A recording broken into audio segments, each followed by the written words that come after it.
لقد خلقنا الانسان فی کبد، بے شک ہم نے انسان کو بڑی مشقت میں پیدا کیا ہے۔ سورہ انشقاق کے اندر بھی اس طرح کی آیات آئی تھی، میں نے ڈیٹیل گفتگو کی تھی کہ ہر شخص مشقت میں پیدا کیا گیا ہے، پیدائش سے لے کے مرتے دم تک انسان مشقت میں، خصوصاً جب وہ جوانی کی عمر میں قدم رکھتا ہے تو مشقت میں اضافہ ہو جاتا ہے، اور وقت کے ساتھ ساتھ انسان پہ برا وقت ہی آتا ہے، اچھا وقت نہیں آتا۔ انسان کی مصروفیات بڑھ جاتی ہیں، انسان کی تگ و دو بڑھ جاتی ہے، اولاد کی تربیت کا معاملہ، ان کے رزق کا بندوبست کرنا، ظاہر ہے اللہ نے اسباب کے ساتھ چیزوں کو جوڑا ہوا ہے، تو پوری زندگی انسان مشقت کاٹتا رہتا ہے۔ لیکن کامیاب ہیں وہ لوگ جن کی یہ مشقت اللہ کے لیے ہوتی ہے، چاہے وہ اپنے بیوی بچوں کے لیے بھی کر رہے ہیں، لیکن خدا ٹاپ پرائرٹی رہے، اللہ کو ترجیح اول مانے۔ جیسے ہی اللہ کے حوالے سے ترجیح ہٹ گئی تو آپ کی بڑی سی بڑی نیکی بھی زیرو سے ملٹیپلائی ہو جائے گی۔ ایک شخص رزق حلال کما رہا ہے، اس کے لیے نیکی ہے، لیکن اگر اس کی وجہ سے وہ نمازیں چھوڑ رہا ہے، روزے چھوڑ رہا ہے، اللہ کے احکامات کو پامال کر رہا ہے، تو یہ اس کی نیکی پھر کس کام کی ہے؟ وہ تو پھر کئی اور لوگ بھی کر رہے ہیں۔ کیا دنیا میں لاکھوں غیر مسلم ایسے نہیں ہیں جو حلال کما رہے ہیں؟ بڑے بڑے اپ رائٹ قسم کے لوگ ہیں، اس طرح کے آپ کو مسلمانوں میں دکھانے مشکل ہو جاتے ہیں، لیکن جب تک خدا کے ساتھ کمٹمنٹ نہیں ہوگی آپ کی نیکیوں کا آپ کو فائدہ نہیں ہوگا۔ تو انسان کو مشقت میں اللہ نے پیدا کیا، ماں کو بھی مشقت اٹھانی پڑتی ہے، باپ کو بھی اٹھانی پڑتی ہے، اور انسان جب یعنی بچپن میں تو اس کی بڑی بادشاہ والی زندگی ہوتی ہے، جو جوانی میں قدم رکھتا ہے اس کی مشقت کا دور شروع ہو جاتا ہے، حتیٰ کہ انسان اس زندگی سے فارغ ہو جاتا ہے۔ اتنی تکلیفیں اٹھانے کے بعد ابھی آخرت کی تکلیفیں باقی ہیں۔ اگر کسی نے دنیا میں اللہ کی مرضی کی زندگی گزاری تو اس کی یہ مشقت عارضی ہے، ہمیشہ کی کامیابیاں اس کا مقدر ہیں، اور اگر کسی نے دنیا اپنی مرضی کی گزاری تو یہاں پہ کتنی عیاشی کر لے گا، وہ الٹیمیٹلی مر کے ہمیشہ کی زندگی میں اللہ تعالیٰ کے حضور اسے ناکامی کا سامنا کرنا پڑے گا، اور ہمیشہ کی مشقتیں، ذلت اور عذاب اس کا مقدر ہونے والی ہیں، وَلِعَوْذُ بِاللَّهِ تَعَالَى۔ تو انسان کی کوشش ہوتی ہے، اب وہ کوشش اگر پازیٹیو ہے رزلٹ پازیٹیو نکلے گا، نیگیٹو ہے تو نیگیٹو نکلے گا۔ اسی کا ذکر اب آگے آ رہا ہے، أَيَحْسَبُ أَن لَّن يَقْدِرَ عَلَيْهِ أَحَدٌ، کیا انسان یہ گمان کرتا ہے کہ اس پر کسی کا بس نہیں چلے گا؟ یعنی وہ اگر دنیا اپنی مرضی کی گزار ہے تو یہ سمجھ رہا ہے آخرت بھی اپنی مرضی کی گزارے گا؟ نہ، ایسا نہیں ہوگا۔ یقول اہلکت مالا لبدا، بڑے فخر سے کہتا ہے کہ میں نے تو بڑا مال خرچ کیا ہے۔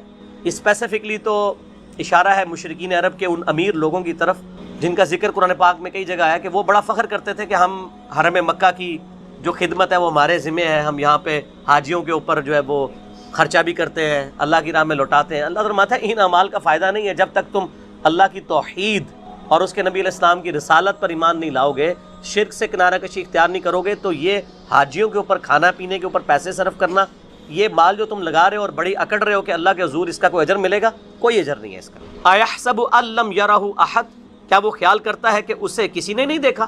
اس کو نہیں پتا یہ تم لوگ کس لیے کر رہے ہو؟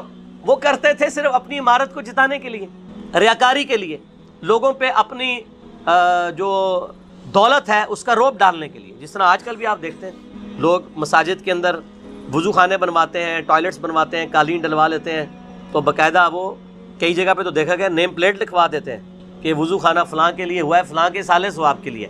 بھائی اگر سالے ثواب کے لیے بھی ہے تو اللہ کو تو پتہ ہے نا، آپ کے لکھنے کا تو اللہ محتاج نہیں ہے، نیکیوں کو تو چھپانا چاہیے۔ یہ خطرہ ہے کہ آپ کی نیکیاں برباد ہو جائیں، اور کئی لوگ تو جو ہے وہ حرام کے مال سے جو ہے اس طرح کے معاملات چل رہے ہیں، اور وہ یہ سمجھتے ہیں کہ ہم اللہ کی راہ میں تھوڑا سا پیسہ خیرات کر کے اپنے باقی کے مال کو حلال کر لیں گے۔ ایسا نہیں ہوگا، اللہ تعالیٰ بہت غیرت مند ہے۔ صحیح مسلم میں حدیث ہے قیامت والے دن ایک سخی کو، ایک شہید کو اور ایک قاری کو بلایا جائے گا۔ اللہ تعالیٰ شہید سے پوچھے گا تجھے میں نے اتنی صحت دی، گیون سرکمسٹانسز تیرے لیے فیوریبل کیے، تو نے اس کے بدلے میں میرے لیے کیا کیا؟ وہ کہے گا یا اللہ میں نے جان دے دی، اور کیا کرتا؟ سب سے بڑی قربانی یہی ہو سکتی۔ اللہ فرمائے گا تو نے جان اس لیے دی تاکہ لوگ تجھے کہیں بڑا بہادر ہے، تو تجھے دنیا میں لوگوں نے بڑی تعریف کی تیری، تجھے دنیا میں اجر مل چکا ہے اس ریاکاری کا، اوندھا منہ کر کے دوزخ میں ڈال دیا جائے گا۔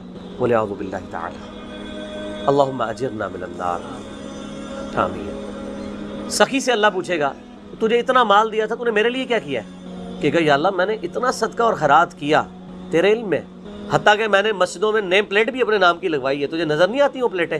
یہ میں کہہ رہا ہوں اس کی ایکسپلینیشن۔ اللہ فرمائے گا تو نے اس لیے سب کچھ کیا تاکہ لوگ کہیں بڑا سخی ہے، تو دنیا میں تیری بڑی تعریف ہوئی ہے۔ آج بھی آپ دیکھ لیں، میں نام لیے بغیر کہتا ہوں، لاکھوں کے دسترخوان روزانہ کے چلا رہے ہیں حرام کے مال کے اوپر، اور لوگ ان کی بڑی تعریف بھی کرتے ہیں، دیکھیں جی چلے جو کچھ بھی ہے غریبوں کو کھلا بھی تو رہا ہے نا۔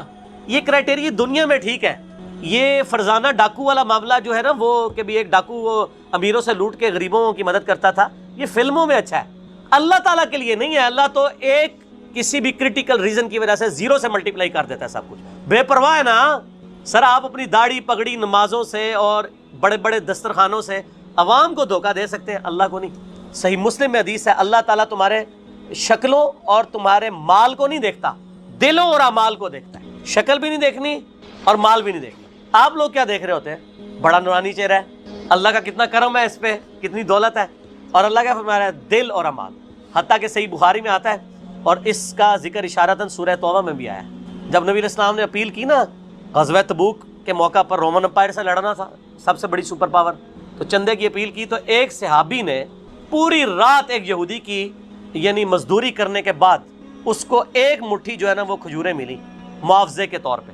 بارٹر سسٹم تھا نا، ضروری نہیں کرنسی ملتی تھی، کھجوریں مل جاتی تھی، جو کے دانے مل جاتے تھے، گندم مل جاتی تھی، اور وہ ایک مٹھی کھجور لا کر نبی علیہ السلام کے پاس پیش کرتا ہے کہ میری طرف سے یہ جہاد کے لیے قبول کریں۔ وہاں پہ منافقین ہوتے ہیں جو اوپر سے مسلمان ہیں، وہ آپس میں ایک دوسرے سے ٹھٹا مذاق کرتے ہیں کہ یہ دیکھو ایک مٹھی کھجور سے کیا فرق پڑنا ہے، ٹھیک ہے۔ اور نبی علیہ السلام اتنے خوش ہوتے ہیں کہ آپ علیہ السلام ان کھجوروں کو وہ جو جتنا مال ہے اس کے اوپر یوں بکھیرتے ہیں اور فرماتے ہیں یہ سب پہ بھاری ہے، پیچھے اخلاص ہے نا۔ اسی لیے دیکھیں نیکیاں قیامت والے دن گنی نہیں جانی، تولی جانی ہے۔ مکے کے اندر رہنے والا شخص جو روزانہ 5 وقت نماز حرم میں پڑھتا ہے، ہزاروں لاکھوں نمازوں کا ثواب کماتا ہے، عین ممکن ہے کہ اس کی لاکھوں نمازیں۔ ایک وہ شخص جو سڑک کے کنارے مزدوری کرتا ہے، وہ مسجد تک بھی جانے میں اس کو تردد ہے، اور وہیں پہ وہ اپنا کپڑا ڈال کے جون جولائی کی تپتی دوپہر کے اندر سڑک کے کنارے کسی درخت کی چھاؤں میں صرف فرض ہی ادا کر لیتا ہے، اس کی ایک نماز ظہر ہو سکتا ہے اس کی ہزاروں نماز ظہر جو حرم میں ہے اس سے بڑھ کر ہو، کیونکہ اللہ نے نیکیاں تولنی ہے، گننی نہیں ہے۔ اگر کسی کے پاس 5 نوٹ 10-10 روپے کے ہوں اور ایک نوٹ 5000 روپے کا ہو تو ورتھ کس کی زیادہ ہے؟ 5000 کی۔ اگرچہ نوٹ وہ ایک ہے لیکن اس کی ویلیو زیادہ ہے۔ اسی طریقے سے اگرچہ حرم میں نیکیاں زیادہ ہیں لیکن ان کی ویلیو، ورتھ، اسی کو وہ کہا جاتا ہے نا کہ اللہ تعالیٰ کوالٹی دیکھتا ہے، کوانٹٹی نہیں دیکھتا۔ کوالٹی اس کی زیادہ ہے، اس کو جو اللہ نے حالات و واقعات دیے تھے اس میں بیسٹ وہی پرفارم کر سکتا۔ تو قیامت والے دن نیکیاں تولی جائیں گی، گنی نہیں جائیں گی۔ اور پھر اس میں آتا ہے کہ تیسرا قاری بلایا جائے گا، عالم، قرآن کا حافظ۔ صحیح مسلم کے الفاظ ہیں، ہاں بھائی قرآن کا علم دیا تھا، کیا کیا؟ کہے گا یا اللہ میں نے تو اتنے لوگوں کو تقریریں کی، اتنے واعظ کیے، اتنے درس قرآن دیے، یہ کرتا رہا۔ اللہ نے فرمایا وہ اس لیے کرتا رہا کہ لوگ تیری بڑی تعریف کریں کہ تو بڑا علامہ ہے، تو دنیا میں تیری تعریف ہوئی ہے، اتنے بڑے بڑے اشتہار تیرے نام کے نہیں چھپتے تھے جس کے آگے پیچھے اتنی لمبی لمبی دمیں لگی ہوئی ہوتی تھی، تو تجھے دنیا میں اجر مل چکا ہے، اس کو بھی اوندھا منہ کر کے دوزخ۔ تو ریاکاری کے ساتھ اعمال ایکسیپٹیبل نہیں ہے۔ ایحسب ان لم یرہ احد، کیا اس نے یہ خیال کیا کہ اسے کوئی دیکھ نہیں رہا؟ الم نجعل لہ عینین، کیا ہم نے ان کے لیے 2 آنکھیں نہیں بنائیں؟ اب یہ اللہ تعالیٰ انسانوں کو مخاطب کر رہا ہے کہ جو میں نے تمہیں نعمتیں دی ہیں ان پر غور و تفکر کرو، اور پھر اس کا تقاضا کیا ہے وہ بھی آگے بیان ہوگا۔ ہم سب جتنے 100+ یہاں لوگ بیٹھے ہیں یا ہزاروں لوگ جو ویڈیو میں دیکھیں گے، کہ پوری دنیا کے انسان اپنے آپ کو سامنے رکھیں، اللہ تعالیٰ آپ سے مخاطب ہے۔ الم نجعل لہ عینین، کیا میں نے تم لوگوں کو آنکھیں نہیں دیں؟ ولسانا وشفتین، اور ایک زبان اور 2 ہونٹ نہیں دیے؟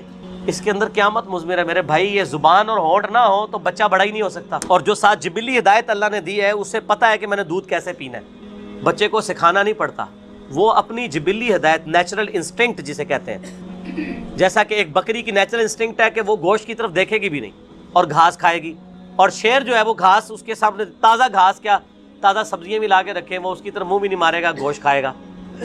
اس طرح کی اللہ تعالیٰ نے ہر انسان کو بھی ایک انسٹنکٹ دی ہے جس کی وجہ سے وہ بچپن ہی سے ان چیزوں کی طرف مائل ہو جاتا ہے، ہونٹ اور زبان چوسنے کے لیے۔ وَهَدَيْنَاهُ النَّجْدَيْنِ، اور ہم نے اس کو 2 راہیں دکھا دیں، 2 گھاٹیاں دکھا دیں۔ ایک معنی اس کا یہ بھی کیا گیا ان 2 گھاٹیوں سے مراد اس بچے کے لیے جو ماں کے دودھ پینے کی جگہ ہے وہ مراد لی گئی، کیونکہ ہونٹوں کا ساتھ ذکر ہے اور زبان کا ذکر ہے، اور اس کے بعد اس کو جبلی ہدایت بھی دی ہے، یہاں سے تجھے دودھ ملے گا۔ اور ایک اس کا معنی یہ کیا گیا کہ ان گھاٹیوں سے مراد یہ ہے کہ اسے بتا دیا گیا ہے یہ حق کا راستہ ہے، اس کا انجام جنت ہے، اور یہ برائی کا راستہ ہے، اس کا انجام جہنم ہے۔ انا ہدیناہ السبیل اما شاکرا و اما کفورا، ہم نے ہدایت کا راستہ دکھا دیا ہے، چاہے شکر گزاری کی روش اختیار کرو خواہ نہ شکری۔ لقتحم العقبہ، پھر وہ داخل ہی نہیں ہوا اس گھاٹی کے اندر جو اللہ کی ریکوائرمنٹ تھی کہ کون سی گھاٹی اختیار کرنے والی تھی. وما ادراک ما العقبہ، اور تمہیں کیا پتا ہم کس گھاٹی کا ذکر کر رہے ہیں. فک رقبہ، وہ گھاٹی ہے غلاموں کی گردن کو چھڑانا. میں اکثر کہتا ہوں کہ یہ جو مال خرچ کرنا ہے نا، یہ اللہ تعالیٰ کو اتنا محبوب ہے کہ قرآن حکیم میں نماز کے پیرلل ہمیشہ اللہ کی راہ میں صدقہ کرنے کا ذکر آیا ہے. اور یہاں پہ تو دیکھیں اس سے ہٹ کے نماز کا کہیں ذکر ہی نہیں، اللہ کی راہ میں خرچ کرنا، غلاموں کو آزاد کروانا. غلامی کا دور تھا. آج اس کی ماڈرن فارم یہ ہے کہ کوئی مقروض ہے اور آپ کو اللہ نے رقم دی ہے تو آپ اس مقروض کو اس قرضے سے نجات دلا سکتے ہیں. او اطعام فی یوم ذی مسغبہ، یا بھوک والے دن قحط کے عالم میں کسی بھوکے کو کھانا کھلانا. یہ ہے وہ گھاٹی جو تمہیں عبور کرنی، یعنی جیب ڈھیلی کرنی ہے اللہ کے لیے.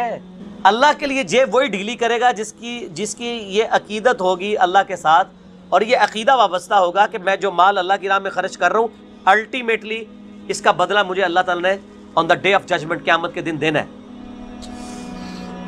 دنیا میں تو اگر آپ سے گورنمنٹ کہے کہ آج 10 روپے خرچ کرو، ہفتے بعد 1 لاکھ روپیہ لے لینا، تو سب لوگ کہیں گے جی ہمارے پاس تو کافی پڑے ہوئے ہیں گھر، یہ بھی لے لیں. اور لاکھ کے ساتھ ڈبل شاہ کے کئی واقعات آپ کے ملک میں نہیں آتے. اور اللہ کیا فرما رہا ہے سورہ البقرہ میں؟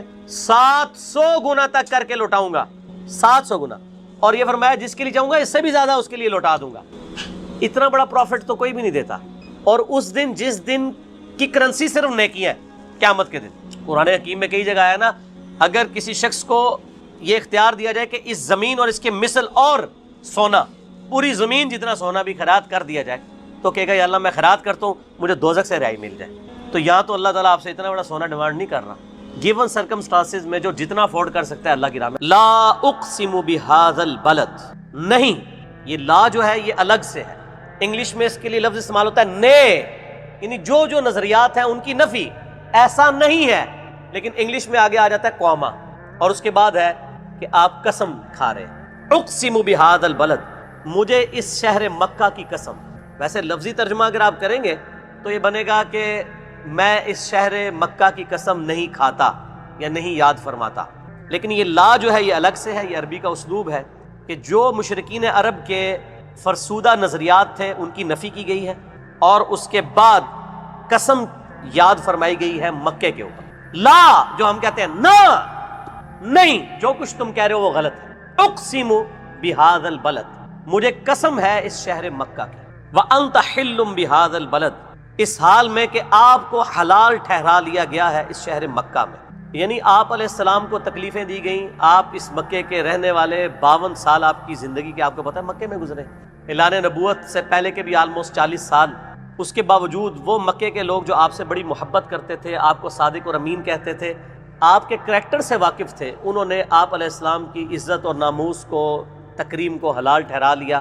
اور اسی شخص کو جسے وہ عرصہ دراز سے یہ کہہ رہے تھے کہ یہ صادق ہے، امین ہے، سچا ہے، اسی کو کبھی مجنون کہنا شروع کر دیا، کبھی کہنا شروع کر دیا کہ یہ اس کا ذہنی توازن بگڑ گیا، کبھی کہنا شروع کر دیا اس پہ آسیب کا کوئی سایہ آ گیا جس کی وجہ سے یہ اس طرح کی باتیں کرتا ہے. حتیٰ کہ آپ علیہ السلام کو جسمانی تکلیف دینے میں بھی ان لوگوں نے کوئی آر محسوس نہیں کی. آپ علیہ السلام کی عزت کو حلال ٹھہرا لیا. مجھے اس شہر مکہ کی قسم کہ اے محبوب تمہیں اس شہر کے اندر انہوں نے حلال ٹھہرا لیا. ایک معنی تو اس کا یہ ہے. دوسرا معنی یہ ہے کہ آپ صلی اللہ علیہ وآلہ وسلم کے لیے اس شہر کو حلال کر دیا جائے گا. ایک وقت آئے گا، یعنی آج تو یہ مشرکین عرب آپ کو تکلیفیں دے رہے ہیں، ایک دن آئے گا کہ اللہ تعالیٰ آپ کو یہ موقع دے گا کہ آپ یہ مکے کے رہنے والے لوگوں سے اپنا بدلہ اتاریں گے. یہ الگ بات ہے کہ جب وہ موقع آیا تو آپ علیہ السلام نے وہی کہا جو حضرت یوسف علیہ السلام نے کہا تھا، لا تثریب علیکم اليوم، آج تم پہ کوئی گرفت نہیں. تو ایک وقت آئے گا تمہارے لیے حلال کر دیا جائے گا یہ شہر، جس طرح آج تمہیں یہاں پہ حلال کر رہے ہیں، یہ تم پر یہ شہر مکہ حلال ہو جائے گا. حالانکہ مکہ وہ شہر تھا کہ نبی صلی اللہ علیہ وآلہ وسلم کی بعثت سے پہلے بھی وہاں پر مکے کی سرزمین کے اندر حرم میں اگر کسی کا جانی دشمن، اس کے بچے یا باپ کا قاتل بھی سامنے آ جاتا تو اس کو امن مل جاتا تھا. وہ کہتے تھے کہ حرم کے اندر تلوار نہیں ہم چلا سکتے. یعنی اسلام کے آنے سے پہلے بھی مکے کی حرمت تو تھی، لیکن اللہ تعالیٰ نے فرمایا ایک دن آئے گا کہ ہم آپ کو اس چیز کی اجازت دیں گے کہ آپ حرم کی سرزمین میں بھی اپنے دشمنوں سے بدلہ اتارنے کے لیے تلوار کا استعمال کر سکتے ہیں، لیکن یہ آپ کے لیے خاص ہوگا. اسی کانٹیکسٹ میں صحیح بخاری میں ایک ڈیٹیل حدیث ہے. نبی صلی اللہ علیہ وآلہ وسلم نے فرمایا کہ اللہ تعالیٰ نے اس شہر مکہ کو حرم بنایا تھا ابراہیم علیہ السلام کے ذریعے. یہاں پہ کوئی کسی کو تکلیف نہ دے، یہاں کا کوئی درخت نہ اکھاڑا جائے، کوئی کانٹا نہ اکھاڑا جائے، اور اگر کوئی شخص تم سے کہے کہ مدینے کو یعنی یہ مکے کو اللہ کے محبوب صلی اللہ علیہ وآلہ وسلم کے لیے حلال ٹھہرایا گیا فتح مکہ کے موقع پر، تو اس کی اس دلیل کو نہ لینا، کیونکہ یہ میرے لیے خاص تھا، اور وہ بھی تھوڑی سی ساتھ کے لیے۔ اس کے بعد قیامت تک کے لیے مکے کی حرمت ہے، مکے کے اندر کوئی قتل و غارت نہیں کر سکتا، مکے کے اندر آپ کسی کو سزا نہیں دے سکتے، درخت نہیں اکھاڑ سکتے، گھاس نہیں اکھاڑ سکتے۔ اور بخاری و مسلم میں حدیث ہے، اے اللہ، ابراہیم علیہ السلام نے مکے کو حرم بنایا تھا اور میں مدینے کو حرم بناتا ہوں۔ اے اللہ، بخاری مسلم کے الفاظ ہیں، 50 کے قریب حدیث، مکے کے مد، مدینے کے مد میں برکت عطا فرما، اس کے سا میں برکتیں عطا فرما۔